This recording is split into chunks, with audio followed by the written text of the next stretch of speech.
এই doctor লাশটিকে postmortem করার জন্য কাঁচি দিয়ে তার জামাকাপড় কাটতে থাকে, কিন্তু ঠিক তখনই লাশটি চোখ খুলে তাকায় এবং ডাক্তারকে বলে, আমি কোথায়?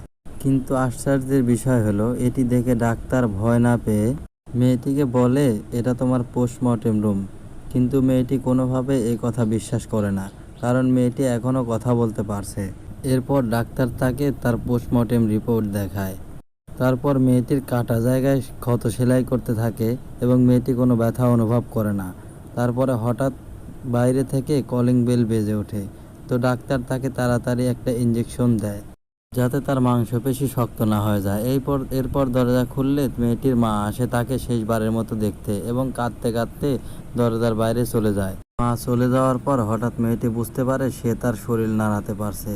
তখন সে উঠে দরজার কাছে যায় বাইরে যাওয়ার জন্য, কিন্তু দরজাটি বাইরে থেকে লক করা ছিল এবং সে বাইর হতে পারে না। হঠাৎ মেয়েটি তার বয়ফ্রেন্ডের গলার আওয়াজ শুনতে পায় এবং সে শোনার পরে জোরে জোরে ধাক্কাতে থাকে, কিন্তু তার কথা তার বয়ফ্রেন্ড কোনোভাবেই শুনতে পায় না। তখন তার বয়ফ্রেন্ড সেখান থেকে চলে যায় এবং ডাক্তার এসে তাকে বলে, দেখো তুমি মারা গেছো, তুমি রিয়েলিটিটা মেনে নাও। তখন মেয়েটি একটি আয়নার সামনে গিয়ে একটি দীর্ঘ শ্বাস নেয়। তখন আয়নাটা ঘোলা হয়ে যায়